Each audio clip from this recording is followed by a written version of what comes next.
Este hijo de puta me quiere matar, porque su puta me quiere llamar. Vete conmigo si quieres fumar, ella me dijo te quiere botar. Hey, yo, what's going down? I'm OD, and this is Slump Sessions, the show that is music. This episode is brought to you by FishScale84.com. Head over, check out the site, man. Check out the clothes. Buy you something. You won't be disappointed. And RENEKA at builders.com. Head over, get you an app, get you your website. Man, step your game up. We got CA How's it going? in the building. What's up, bro? What's up? What's going down, man? Chilling, bro. Living Life. Yes, sir, You yes, got the sir. Green Bay on. You know, got a rep. What? Come on now. Nah. I'm not even a football fan. I bought this yesterday at a thrift shop. It was like $8. So That's not bad. That's a good ass deal. yeah, I try to go look for shit, and I can never find anything dope I feel you. at fucking thrift shops. You been to Buffalo Exchange? Yeah. That's what I mean. I spent like 30 minutes in there looking. So Yeah. it might be it. Yeah. Yeah, I spent some time, but I mean, I'm a bigger guy. It's hard to find shit in my size. Yeah. I mean, it's XL. Okay, man. I'm gonna have to go check it out. Maybe after this, I'm gonna go check it out. It's a bad. So, we'll start it off with who is CA? Damn. CA. It's me. It's just an artist, you know. An artist. Just a creative person. That's my everyday. Every day I just wake up and just create. Whether I'm like writing songs or doing a photo shoot, video, doing a cover art. Like I just like to create shit. You know, so. Okay. So it's CA, or is it CA the Don, or is it Chris? It's CA. You know, on Instagram I put CA like underscore the Don. I guess it's kind of like a TI thing. You know, TI is like TI or then TI the King. Yeah, you know? okay. I guess it's kind of one of those things, but I just go by CA. But you got music under each name, don't you? Cause like on iTunes and shit, it's just under like CA. Okay. Yeah, on okay. like SoundCloud, Spotify, all that's just under CA. Okay. Yeah. Although on Facebook I should make a fan page. I do just have like Chris CA Andrade. Yeah. Okay. Cause that's my same Facebook since like before all this. But I need to make a fan page. I think you should. Yeah, I should. So where are you from, man? Houston. I was born in. I lived at A-Leaf, so I was like 8, and then I've been in Sugarland ever since. Okay. Yeah. So, what is Survive? I saw that you're the owner, the founder of Survive. Actually, you brought me some hats. I should put mine on. I don't know where that went. Yeah, I brought them 2 hats. Survive is just me basically. It's just like me and my crew, my group of people, which is just full of like creators. Like it's me, then I got producers and videographers and all this. And what we really just do is just I gave a name to it just to affiliate myself with a name and just so I can do shit with it. Like, for example, like the hats, I sell the hats and we take that money. And last week we raised money for this girl, and like she's a fan of mine. She messaged me talking about she's trying to raise money to fix her wheelchair. So I was like, she's trying to sell her clothes. I was like, nah, like keep that. Like I sold the hats, made the money in a day, and fix her wheelchair. So that like, and then like that's what we do. We just take on like different missions every week or month whenever people reach out and need help. And that's good. Yeah. That's good to be able to use like your platform to help other people. Yeah. So how did it start up? How did you come up with it? And like 2 years ago, it started off. Like me and the homies were like, okay, like making music. Getting a little fan base. You need some type of brand to it. So it came up during. I don't know. The name Survive just kind of just clicked with everything. It's really just what everybody's trying to do, survive. Like, yeah. In life, every day, everything you do, you work to get paid, to to eat, and all that. So just everybody's trying to survive. And 2-3 years ago, me and the homies just came up with it, and we stuck with it. And it means a lot more every single time. Like it didn't start off as a charity. It started off like us trying to make like a clothing brand and stuff. But now I gave it some thought and transition to like it makes more sense. Survive, help people survive. We just help people out, it just clicks. I like that.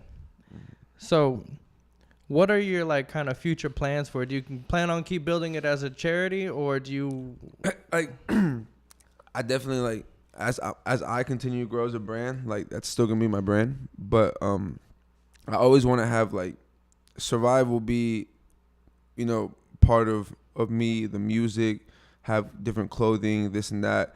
But I'll always be doing missions with it. I'll always be like, okay, like this month, that's my plan to do like monthly missions. Okay, this month we're raising money for such and such. Yeah. So Survive is gonna collect money for that. This month is that. So I plan on, you know, keeping it up as that, you know, and more, you know, eventually go into, you know, clothing, you know, and making my own clothing. But really, the main focus is raising money, you know, to give back.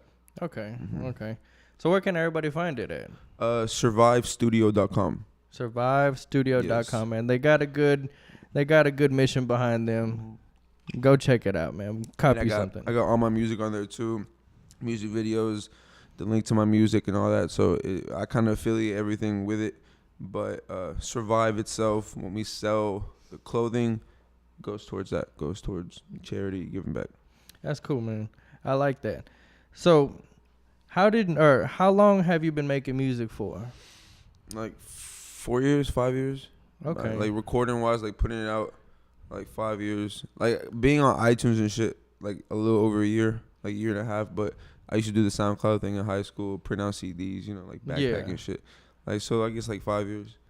Yeah, I saw that, you know, I went through your Instagram, scrolled all the way down. You got a lot of posts on there, man. Yeah. So I scrolled all the way down. I saw that you were, you know, in high school, you were still putting out music and stuff. How was it to be that guy in school that people knew that was doing music?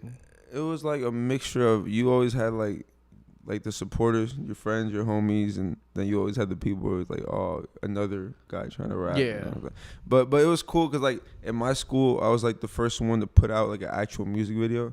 And I remember like somebody showed one of our teachers, and like I cussed in it. She got kind of mad, but like she didn't really care. She sent it out to like the like counselors and shit, and they called me in. I thought I was gonna get in trouble, but like they was like congratulating me and shit. So I remember I took that video down because that was like 5 years ago. I didn't like it, but it got a lot of views because like I was in school and dropped it. I was the first one in school, so everyone was like.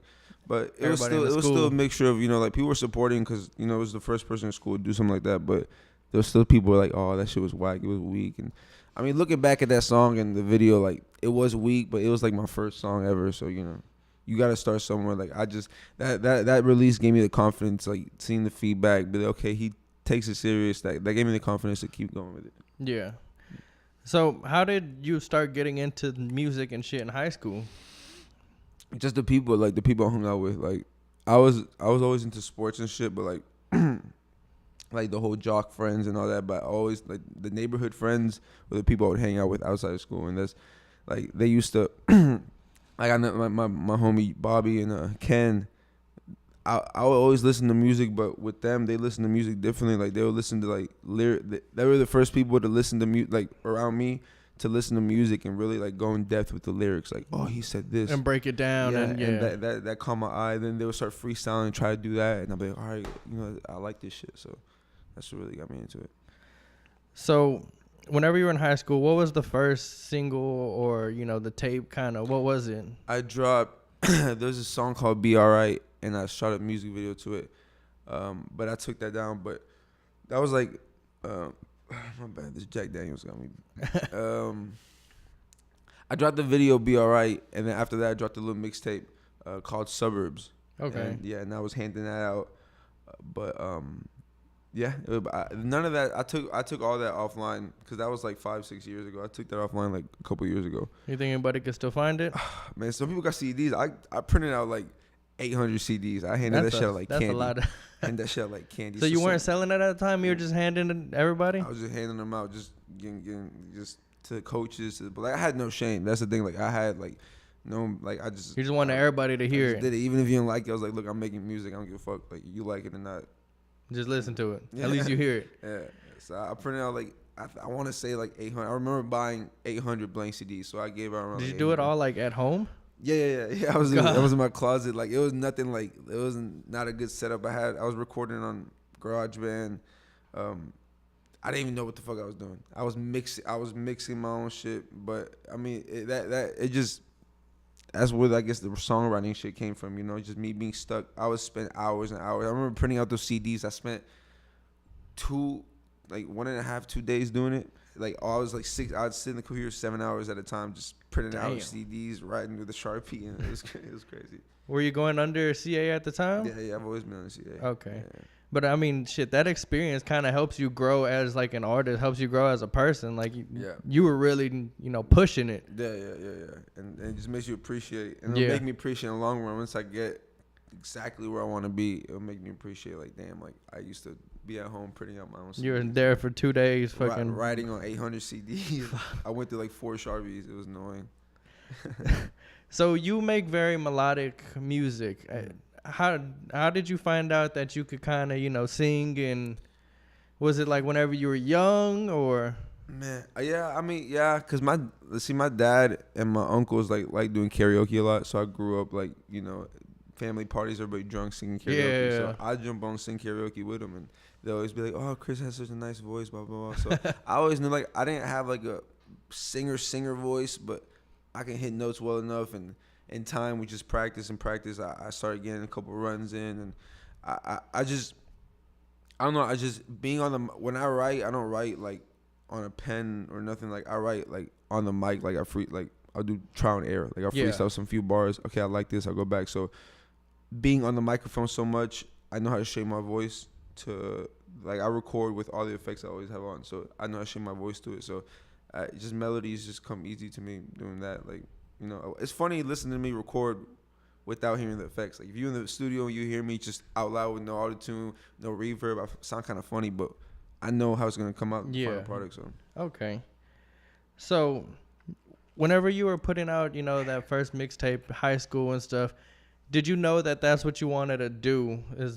You knew that, like, that I'm gonna be a musician. I want to be an artist. Yep. Okay. There was no.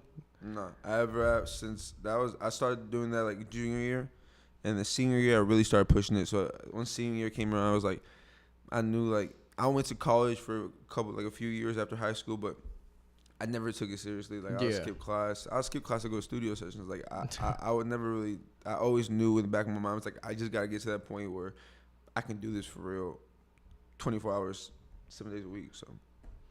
So, as a high school kid, whenever you're putting out music, were your parents like behind you? Like, they were very supportive of. They were supportive. They weren't at first. They weren't like, okay, like, he's gonna want to make this a career. Like they're first like, okay, like, he wants to do it. Like, that's good. And it wasn't until, like, I want to say, like, I want to say until, like, I met Mannie fresh. It wasn't until they really started taking, like, okay, he's really, he actually has something. Not like they because of course they like my music. Like, my mom likes my music. My dad, they acknowledge the talent, but they listen to it. Yeah, they listen to my music. I play them all the time. But I'm in the studio like 5-6 days out of the week, so they gotta wonder. Like, a lot of times they ask me, "What are you really doing?" So I show them what I'm doing. But I guess it wasn't until then they're like, okay, he really, I guess he's really got something going. Because they don't understand rap, I mean, it's melody, so they hear it. Okay, it sounds nice. When I do some softer shit, they'll be like, yes. But when it's hip hop, they don't really understand it. But they see, the acknowledgement from others in the industry. That okay, he really has something. Okay. That's good to be able to have, like, your family behind you. Bless it makes it a lot easier. They've helped me out a lot. So I'm blessed with that. So how was it this past year for music? Because I've seen your name around a lot. Yeah, it's been good, bro. It's been the past year. 2018 was a good year. It was a good year. Just tiring, but it's just consistency. I think I dropped 3 projects. I want to say 4, but maybe 3 projects. I'm dropping one this month too, so I think that'll be 4 projects. I've been dropping a lot of singles. I just been working. I've been to LA, went to New Orleans, like, worked with, like, Juvenile, Mannie. It's just been a crazy year, but it just excites me for 2019. Like, I think you got big things coming next year, man. It's gonna be fun. It's gonna be a fun year. So you said you put out 3 projects this year? Let's see. 4, yeah. Because you had the Doghouse. Yeah. And then you had Forward, and then I had the playlist. Yeah, the playlist. That playlist was this year. Then No More Free Love was an EP. That was this year too. I think the Doghouse was 2017. Was it? Yeah, it was 2017. Okay, because iTunes, Apple Music says 2018. You know what? Apple Music, I didn't renew it, and they took it down. Oh, and then I okay. had to re-upload it like a few months ago. That's Okay. what it is. Yeah, but the Doghouse is actually my first album ever. Like that was my first that was last year, 2017. I dropped it last year, and that's what got the ball rolling. Like that's what really got me. I dropped the album, and then people really start I threw a show for the album and brought out like I ran out Airbnb and threw a show and only brought out like 100 people. But I saw the 100 people come out, and I was like, all right, let me keep going with it. So. Yeah. Okay, so I was wondering because I was listening to all your albums and stuff that are on Apple Music, and it said 2018. So Yeah, damn, I forgot. Yeah, I forgot they took that shit down and made me re-upload it. Yeah. So how have you seen your music progress this past year from you put out so many projects from the first one? How?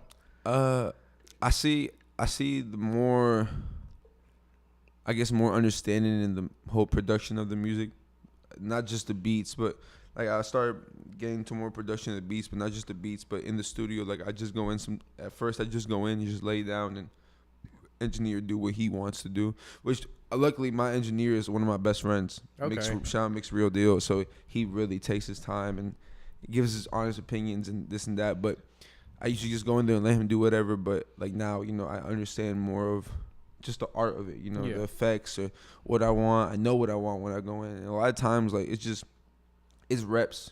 I just seen. It's like working out. I'm always writing, recording every day, so it kind of just comes natural in a way. So how are you able to put out so much music? You say you're in the studio like 5 times a week, but yeah. I mean, Yeah. that writing process for all that. A lot of people, hit writer's block and stuff. How do you get past that? I mean, I get writer's block too, but when I get writer's block, the one thing with me is like people like when they get writer's block, I need a break. I need to get away for a weekend. Yeah. But I feel like when I get writer's block, I need to go stay. I'm gonna stay in the studio and like you're gonna push through it. I'm gonna get out that writer's block. Yeah, and I don't know. I come up with a lot of shit. I'm always in the studio. I think that's why my mood swings are pretty bad. Like I got and my girl thinks I'm bipolar, but it's just I guess that's what comes with it. But like I don't know. Every day I at least gotta write one song. Even if I don't put it out, I gotta write at least a song. If I scratch it, I scratch it. But I just feel like if I don't write at least one song a day, I feel like I waste my day. Okay, So damn. I always keep shit in the vault. I have a lot of songs that I don't release, that I probably won't release, but I just got them there. And I mean, even if you don't release them, you could take bits and pieces from different songs. Verses, yeah, Yeah. exactly. So there's always a story behind each album. This last one that you put out, how did that one come about? And The playlist? yeah. The guy who produced it, Puga, he's this producer in LA, and my homie Cody linked us up. He reached out, he sent me a beat. Like he just sent me a beat, and then the next day I sent him back the song, and he liked it. He was like, "Yo, like fly out, like we gotta do an album." So all right, bet. So I flew out to LA. We did like half the album. I came back, and he came back with me. We finished it, and then we just finished. It was really like he's an EDM producer. Okay. And I'm hip hop, so he was like, "Let me try to come into your lane." I was like, "Nah, let's do both. You come to my side, I'll go to your side. No, I'll do pop, you do hip hop, so we can just cross it." So we didn't plan on making an album. We just made music, and after like the 4th or 5th song, we were like, "Dude, we've made so many songs, and like different sounds. We should just put them together and call it a playlist. A playlist of different like the playlist. Yeah, just a bunch of genres, just a bunch of so that's where it came from. Okay. Shout out to Puga at Puga Sounds. That's the homie. That's a hard working man right there. That's what's up. That's pretty dope that, you're able to get a beat one day and turn around and send it back the next day. I think that's what made him like hit me up and tell me to fly out. Like the fact that I gave it to him the next day, he was like, "What the fuck?" Like I didn't even text him. "Hey, all right, bet." Like I didn't even text him and tell him I got the beat. Like the next thing I texted him was the song. He was like, "What the fuck?" He didn't even know if you had gotten it or not. I just texted him the song. He's like, "What the fuck?" It was dope. So you said you do have a new EP coming out this month? This month, yes, October. What did you? It's called Mad. Mad? It's called Mad. It's 4 songs, and it's all produced by my homie Black shot me. He does my videos, my pictures, and he also produces. And it's just the mood I've been in for the past month. Just kind of just Mad. Yeah, not really mad. It's just kind of I guess it's kind of frustrated. But it's a short EP, 4 songs, but I think it's dope. I got something I never done. I got a song called Spanglish. I did the hook in Spanish and the verses in English, and I think it can come out pretty dope. So are you fluent in Spanish or? Yeah, I have a little accent when I speak, but, Okay. but the auto tune makes it sound like I can roll my R's, which I can't. Oh, you can't. I can't. But Are you Mexican or Colombian? Colombian? I'm half Colombian, half Ecuadorian. Oh wow. Yeah, my dad's Okay. Ecuadorian. Yeah. I'm actually going to Colombia next month, on the 20th, I think. Yeah. Okay. For a week, it's gonna be dope. That's be pretty cool. You gonna be pushing your music out there? Mm-hmm. I have I hit somebody. I hit this dude up that I know out there. I'm gonna have some studio time. I think on like the 22nd.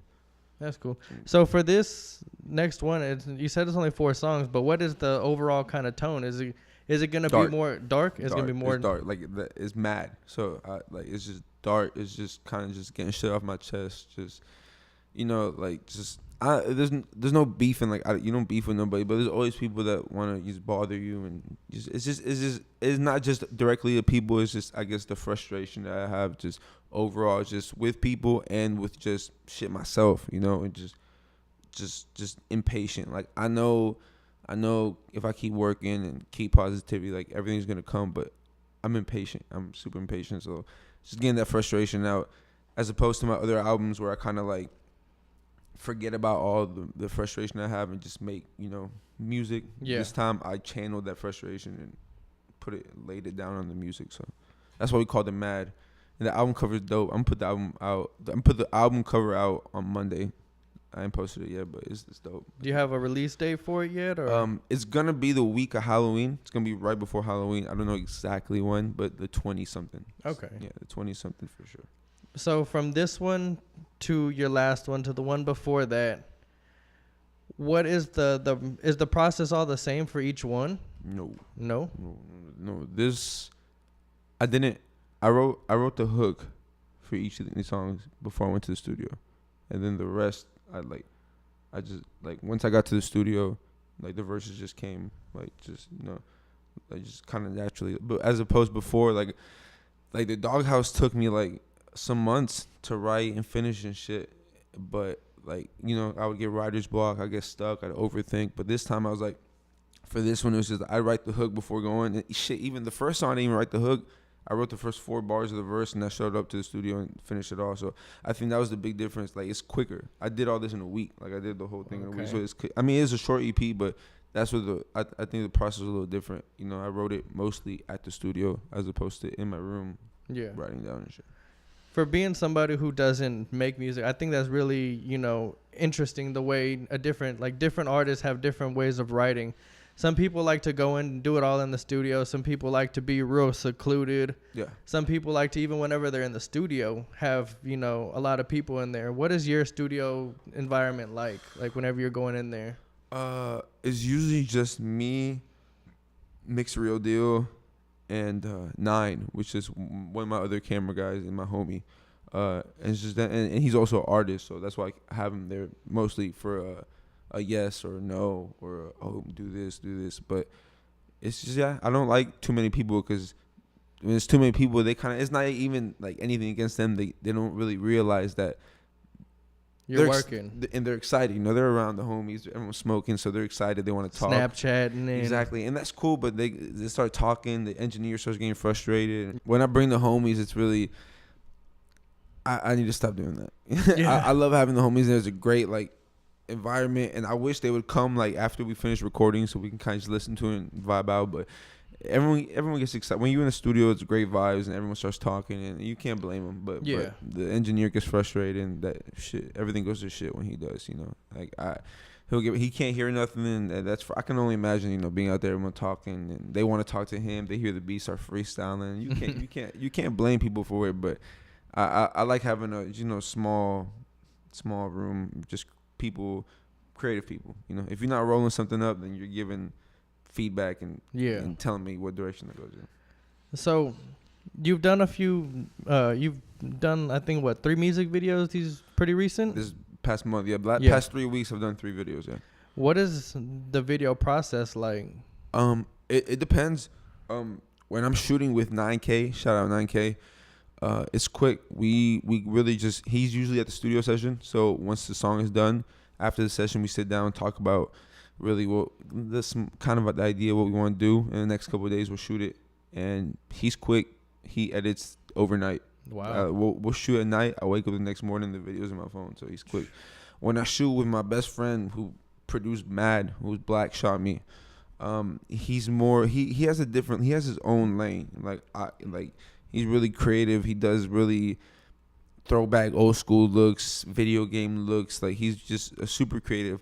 So our videos take longer to come out. You know. Yeah. That's because we pinpoint a lot of things. We want to make sure everything's right. But so it all depends who I'm doing it with. But the past 3 videos have been with 9 and my homie Spidey, and those have been like overnight, just quick.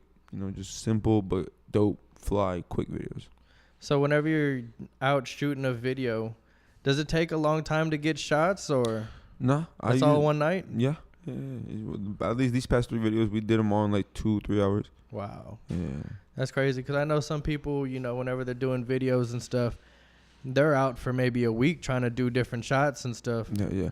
I think it's the same thing with like the making the music. I feel like the fact that like my whole life I've been such like a fanboy of like the whole industry. Like Yeah. all I did growing up was watch music videos and listen to music. So I kind of know what I want. Like I guess that's also what got me into music. Listening to music, I'll listen to something I like and be like, damn, I wish you would have done this instead of that. And I've so, done that. You know what I'm talking about? I'm Exactly. not an artist, but yeah. Yes, exactly. So you can only imagine watching a video. You know, oh, I wish you'd done this instead of that. So I guess I kind of know what I want when I go into it. So maybe that speeds up that and the fact that the directors I work with are just amazing and Y'all got good chemistry. Like, yeah. We're So homies. All of us are homies. I work with homies. I work people that shoot my videos, people that record me, people that produce. They're all my homies, so the chemistry is just there. That helps a lot whenever you're, you know, you said your engineer's your friend, your director's when everybody's a friend, you can tell through the music, because whenever you have an engineer that's over here and an artist that's over here, you're going to come out with something good, but you can tell. You can tell when it's organic. When, yeah. You know, when they find the sound, like if something come out good, but if it don't come out then you know it's just good. It's not great, you know. Even if it's like somebody who's not your friend, sometimes you might not want to tell them like, hey, this is. I don't like this sound. Yeah, you know, exactly. But with us, it's all honestly like my producer. Shout out to Cam Sos. He produced He produced the whole Doghouse. He produced the whole thing. He's been with me the whole time. He's just been producing. He's also an artist, and that's one of my best friends. So it's like that. He makes a beat. I'm like, man, change this. I don't like this. Take this out. As opposed to other producers, you tell them that, and they get all Hollywood, like, oh no, like you know, like this. Like I know what I'm doing. Yeah, this is how I make the beat. This is how it's gonna sound. Like, all right. So, I gotta ask, man, how did you link up with Mannie Fresh? Mannie Fresh. Oh, wow. Wow. He's calling me as soon as you said that. Oh shit. Wow. I'll call him back. Wow. Wow. He literally just said, how did I link up with Mannie Fresh? And he called. Wow. Okay. That's what's up. Wow. That was dope. Wow. Dillo, my engineer. He was his engineer, and he was working with him for a few years. And then Mannie was like, I'm looking for a songwriter, like melodic, Bryson Tiller type of stuff. So he brought me around one day. And to be honest with you, like, when I went to Mannie's house, just because Dillo, my boy engineer, he needed a ride. He told me, like, look, come with me, but I can't promise you nothing. Like, Mannie's busy working on his album, so he might not be able to listen to your music. But he did, thankfully, and I played him a song. He liked it. And that night, he gave me, like, 5 beats. He said, go home and write to him, come back tomorrow. And we just started working from there. We started working on his album, writing his shit. And then he just liked it, and he put me on. He put me on his album. He was like, he liked the shit I came up with, and instead of like giving it out to some other artists, he said, just put you on the album. And then we just been rocking since. He actually has a gig today at 5:30. I'm gonna go to. I don't know. I forgot the name of the place. I forget. It's on my Instagram. But yeah, this right here is actually his hard drive for his whole album. His hard drive has Wayne vocals, Snoop Dogg vocals on this shit. And like I went to get it yesterday from Dillo because he's going out of town, so I can't lose this. Yeah, don't lose that. I'm kind of scared. You're just carrying around some. Yeah, important files. And I lose a lot. I'm really clumsy, so I'm kind of scared, but I think I'll make it. It doesn't help that you're drinking right now. That's true. That's true. But that's crazy. I can't believe that he really called me when you asked me that. Did you see his name? Yeah, I did. When you asked me? Yeah. No, I didn't. Oh, no, that's fucking crazy. I just asked you, and whenever you pointed over there, I saw that somebody was calling you. That's crazy. To be honest, I can't see that far really. Oh, so I thought it said mom. I saw the M. I thought it said mom, and I was like, oh look, his mom's calling. That's cool. That's crazy. He was calling me. He was probably I don't know what he wants, but. That's crazy. His hard drive. He wants his hard drive. Yeah, he wants his hard drive. But yeah, that's how I met him through Dillo. Dillo introduced me, and we've been rocking ever since. Manny introduced me to Steve-O Valdez, which is another producer. I don't know if you ever heard Steve-O. He produces with Manny, so they both got the credits on Carter 5. They got 2 songs on there. Okay. And yeah, we've just been rocking ever since, just working.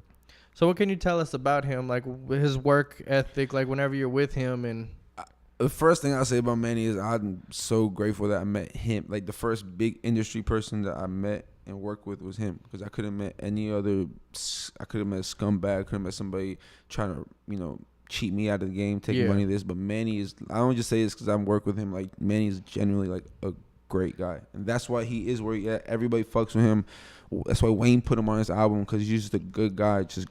He don't fuck people over. He's straight up, and his work ethic is toxic. Like it's intoxic. Like, it's addicting. Like, I'll go to his place to work with him. We'll write music till 4 a.m.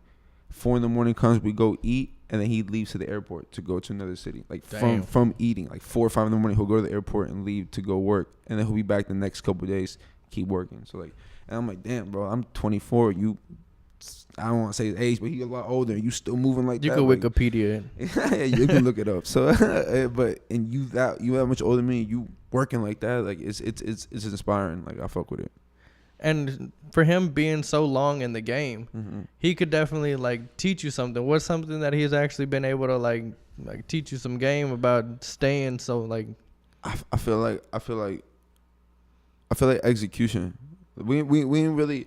We've had a few talks, about the industry and about, how it moves, but really when we get together, it's just really work and just vibing. Like, dude's a funny dude. Like, that's what it is. Like, you hang out with him and you laughing. Like, he really just likes to laugh and have a good time. But when we do talk, it's really just about execution. And I really learned that just through action. Like, I had to learn how to cater to what he'll tell me what direction to go to in the song, and I'll have to write about that, and it's gotta be on spot. And so he's really just taught me that, just execution. Just always be on your toes, be ready. You know who's gonna walk in the studio session. Yeah. Like, we went to New Orleans and Machine Gun Kelly walked in, and then the next day Birdman and Juvie walked in. You just gotta be on your toes. Anybody comes in, you just gotta be ready to work. So do you got anything in the works with those people, or? I don't, not with Machine Gun Kelly or Birdman. I have something with Juvie, with Juvenile. I don't know if that's gonna be on Manny's album or not. But it's a dope song. I jumped on like the hook. I was just on the hook, but the song, I don't even know the song name. I don't even have it. I heard it once when I did it, but that was one of those parts. Like, he played it. Juvie's verse was there and everything. He played it, and he was like, "Just, I want you on this part of the hook." So I jumped on. But, yeah, I have a track with Manny. It's a bounce record. Okay. And we put KB on there. Shout out to Kitty Black. She's from New Orleans. Drake was like, KB, do you love me? Or her. Okay. So I have a song with her. Shout out to her. She does a lot of good shit in New Orleans. Like, she gives back to the community. That's why I said, like, I'm grateful I met Manny, because he introduced me to, and he does the same thing I do, except on a bigger scale. Like, he gives back. He's in New Orleans, giving back to New Orleans, and that just inspires me to, like, that's what I do. So let me just turn up a notch, So shout out to KB too. She does the same thing, always giving back to her community. So. Yeah, but as of right now, I mean, Manny's album has, as far as I know, I think Snoop's on there, Rich Homie Quan, and I there's some other names, but I don't remember right now. But that should be coming out early next year. Okay. Early, yeah. So something I just took away from you is you said whenever y'all are together, it's a lot of work, but he's funny, and that kind of shows that even for being in the game so long, that's something that you should always be is have fun with what you're doing. Yeah. And do you like feel that every time you're doing something, it's just fun? Yeah, no, definitely. Like, it's fun to me. Like, that's my, like, the thing is crazy because music, like, it stresses me, but because like anybody that's trying to get somewhere when you're not there yet, you're stressed about it. Like you feel any job, any field, you're stressed about it. But the same thing that stresses me is the same thing that takes my stress away. So it's like a fucking roller coaster. Like I still have fun every time I do. I'm in the studio. I may be stressed on the way to the studio, but once I'm there and it's kind of rolling, it's gone. It's gone. I'm in the studio. So I always have fun with it. It never feels like work. It never feels like work. So I did see that you were in the Birdman video. And Mannie, that was funny. How was that? It was cool. It was cool. We walked through. What street was that? I forgot what street. It was in Uptown, I think. And we walked through it with Mannie, and it was just. I got the full on New Orleans experience. The dancing. They had everybody. The marching band. All that. The whole vibe. The whole culture was there. That was my first time on a big video set, like in a trailer. Birdman's bus was right in front of ours. Like, it was cool. There was a lot of people there, but I didn't talk to Birdman. We had a studio session. He came through after, but he didn't say nothing to nobody but Mannie. But but I mean it was cool. His homeboys were cool. I talked to his homeboys. We went up to the roof. We was smoking and we was talking. But it was like a movie set. What's his name directed it? What's the dude that directed Belly? Oh fuck. What's his name? God damn it. If you guys remember, comment. I don't remember, but he was there. He directed the video. And for some reason, I didn't remember his face. So when he came to our trailer, asked for Mannie, I was like, cool, who do I tell him it is? And Benny Boom. Yeah. And Benny. I knew it started with the B. Yeah, the Benny Boom. And he came, I was like, he looks familiar, but hey, Mannie, old boy wants to talk to you. He came, I was like, that's Benny. I'm like, cool. He comes in talking about, Belly and whatnot. And then he leaves. I'm like, wait, that was fucking Benny Boom. I was like, fuck. So he directed the video. It was crazy to me. Like, and I didn't expect to be in the video, but Mannie's manager, like, they were shooting it. He was like, hey, see it? I was like, for real? I was like, yeah. So I was in the back, just chilling. Just chilling. I had my ponytail back then. It was cool. So being, part of such a big production, what has that like kind of showed you about where you want to take your music videos in the future? That I like that shit. That was fun. That it felt right. Like I love shooting. I love shooting my homies, and I hope like my plan is to grab my same homies I work with now and be able to get funded for a big production team like that. Be able to hire because they had people for everything. They had somebody bring the backup camera, somebody to hold every single light, somebody hold this, that, somebody play the music, this, somebody say cut, stop, all that, dancers. So I want, and I think my team deserves all that. I want my people to be able to get funded to do a whole big production like that. That'd be dope. Do you, at this moment, would you have any songs that you would want to do a big song, like production like that? Yeah, I do. I actually have one on the Mannie album that I want to do. And we were talking about it too, so hopefully we get to that. I do, yeah. Big time. So with so much happening this year, where do you see yourself going next year? A lot. Damn. I when I think about like 8 months ago, where I was 8 months ago into 8 months now, and I was just I can't even see it. Like I see it, but I can't even explain it. Like I don't know. Like I guess doing more of this, more everything that I'm doing, but just times 10. Just I hopefully not hopefully, I will be making money off my art, so I can keep doing it every day. I don't have to worry about going to a job to pay for studio time or that. Like be able to get paid for doing that, and that's really just all I want. Like. Yeah, like I want everything else that comes with it, but the main thing is just like I see myself just making money off it, just living off it, being able to do it freely, not and only focus my mind on the art, not have to stress about where the money to fund that art comes from. Yeah. So where can everybody find your music at? Either at survivestudio.com or my Instagram and Twitter is CA_the Don. CA -the Dawn. The Dawn. And I always got my links up there. I always got previews of music, and everything's on iTunes, Spotify, Amazon, all that. So, yeah. Man, I appreciate you coming out, man. So thank y'all for having me so much, bro. Oh, yeah, for sure. Man, look out for this new EP he's got coming out. You won't be disappointed. Mad. Very mad. I'm still mad. So, October, I want to say 22nd. I don't want to lie to y'all, but October 22nd. Halloween week, very spooky, very dark. So look out for that. Shout out Black Shami on the production. And let's get it, baby. Slump Sessions. You know what the fuck it is. This is CA. CA. Man, thanks for watching. Thanks for listening. This episode, again, was brought to you by fishscale84.com and RENEKA at builders.com. Links are going to be in the description for both of them. Links to the IG and links to his music and his music videos and shit will all be in the description. Appreciate y'all for watching this video, man. Yes, sir. Stay slump. Este hueputa me quiere matar porque su puta me quiere llamar. Vete conmigo si quieres fumar. Ella me dijo te quiere botar.